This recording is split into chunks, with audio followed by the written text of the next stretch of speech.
Hello friends, welcome to JSK pharmacy channel.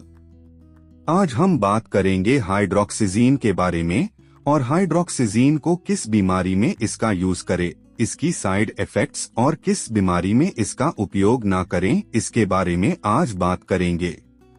पहले हम बात करते हैं पेडियाट्रिक्स के लिए यूज की जाने वाली सिरप, टैबलेट और ड्रॉप के बारे में।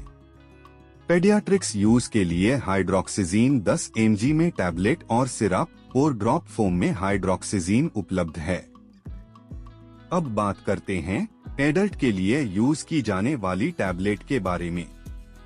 एडल्ट के यूज के लिए हाइड्रोक्सिजीन 25 mg में टैबलेट फॉर्म में उपलब्ध है। हाइड्रोक्साइजिन एंटीहिस्टामाइन नामक दवाओं के एक वर्ग में है। यह शरीर में हिस्टामाइन नामक पदार्थ की क्रिया को अवरुद्ध करके काम करता है, जो एलर्जी के लक्षण पैदा करता है। यह मस्तिष्क में गतिविधि को कम करके भी काम करता है।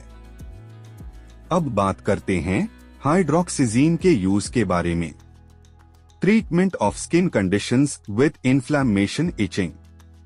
हाइड्रोक्सिजीन इन्फ्लेमेशन और इरिटेशन के साथ एक्जिमा, डर्मेटाइटिस और सोराइसिस जैसी त्वचा की कंडीशन का इलाज करने में असरदार है। यह शरीर में रसायनों के कार्यों को कम करके काम करता है, जो त्वचा की सूजन का कारण बनते हैं। सही तरीके से इस्तेमाल किए जाने पर यह एक सुरक्षित और प्रभावी इलाज है। यह एक इरिटेंट के प्रति आपकी त्वचा की रिएक्शन के कारण होने वाली लालिमा, रैश, दर्द या खुजली को कम करता है। इस प्रकार यह आपकी दिखावट में परिवर्तन के साथ ही आपके आत्मसम्मान और आत्मविश्वास को बेहतर बनाता है। इंसोम्निया, जिसे अनिद्रा के रूप में भी जाना जाता है, एक नींद विकार है जहां लोगों को सोने में परेशानी होती है। उन्हें सोने में या इच्छानुसार लंबे समय तक सोए रहने में कठिनाई हो सकती है। अनिद्रा के बाद आमतौर पर दिन में नींद आना, कम ऊर्जा, चिड़चिड़ापन और उदास मनोदशा होती है। इसके परिणामस्वरूप सभी प्रकार की दुर्घटनाओं का खतरा बढ़ सकता है और साथ ही ध्यान केंद्रित करने और सीखने में समस्या हो सकती है। अनिद्रा अल्पकालिक, कई दिनों या हफ्तों तक रहने वाली या दीर्घकालिक, 1 महीने से अधिक समय तक रहने वाली हो सकती है। एंजाइटी, चिंता एक भावना है जो आंतरिक अशांति की एक अप्रिय स्थिति की विशेषता है और इसमें प्रत्याशित घटनाओं पर भय की भावनाएं शामिल हैं। चिंता डर से अलग है क्योंकि डर को वर्तमान खतरे के प्रति भावनात्मक प्रतिक्रिया के रूप में परिभाषित किया गया है, जबकि चिंता भविष्य की प्रत्याशा है। यह अक्सर तंत्रिका संबंधी व्यवहार के साथ होता है, जैसे आगे पीछे चलना, दैहिक शिकायतें और चिंतन। चिंता बेचैनी और चिंता की भावना है जो आमतौर पर किसी स्थिति पर अत्यधिक प्रतिक्रिया के रूप में सामान्यीकृत और केंद्रित नहीं होती है, जिसे केवल व्यक्तिपरक रूप से खतरनाक माना जाता है। यह अक्सर मांसपेशियों में तनाव, बेचैनी, थकान, सांस लेने में असमर्थता, पेट क्षेत्र में जकड़न, मतली और एकाग्रता में समस्याओं के साथ होता है। नोसिया, मतली बेचैनी और बेचैनी की एक व्यापक अनुभूति है, जिसे कभी कभी उल्टी करने की इच्छा के रूप में देखा जाता है। हालांकि यह दर्दनाक नहीं है।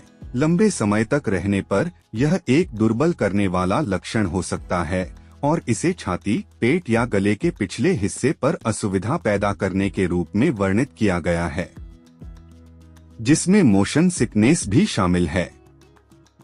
मोशन सिकनेस वास्तविक और अपेक्षित गति के बीच अंतर के कारण होती है। लक्षणों में आमतौर पर मतली, उल्टी, ठंडा पसीना, सिरदर्द, चक्कर आना, थकान, भूख न लगना और लार में वृद्धि शामिल हैं।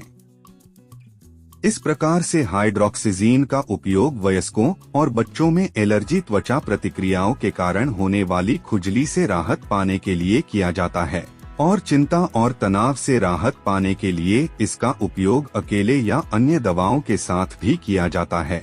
वयस्कों और बच्चों में सर्जरी के लिए सामान्य एनेस्थीसिया से पहले और बाद में शामक के रूप में हाइड्रोक्साइजिन का उपयोग अन्य दवाओं के साथ भी किया जाता है।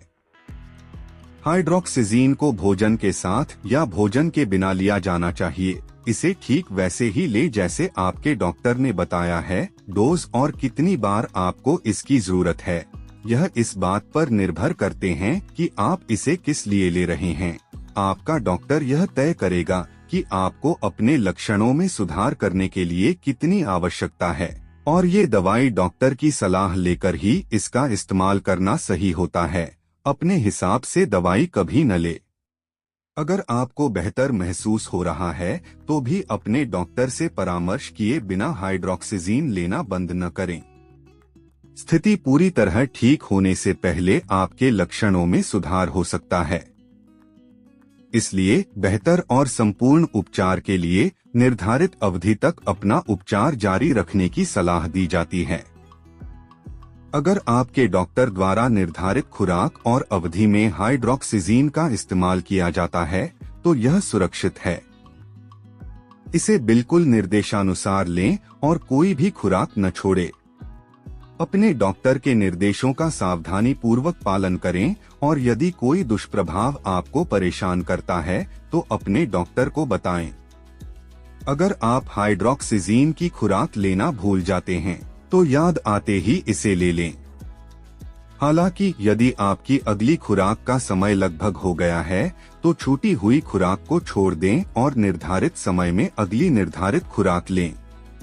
छूटी हुई खुराक की भरपाई के लिए खुराक दोगुनी न करें, क्योंकि इससे दुष्प्रभाव विकसित होने की संभावना बढ़ सकती है।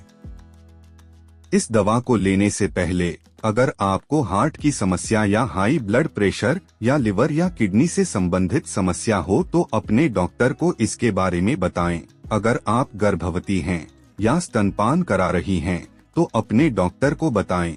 आपके डॉक्टर को अन्य सभी दवाओं के बारे में भी जानना चाहिए जो आप ले रहे हैं, क्योंकि इनमें से कई इस दवा को कम प्रभावी बना सकती हैं या इसके काम करने के तरीके को बदल सकती हैं।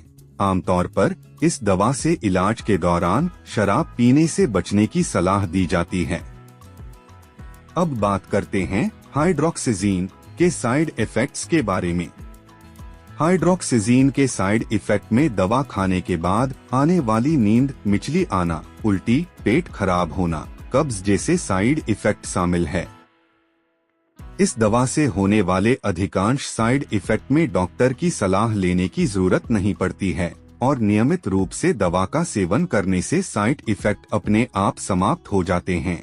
अगर साइड इफेक्ट बने रहते हैं या लक्षण बिगड़ने लगते हैं तो अपने डॉक्टर से सलाह लें।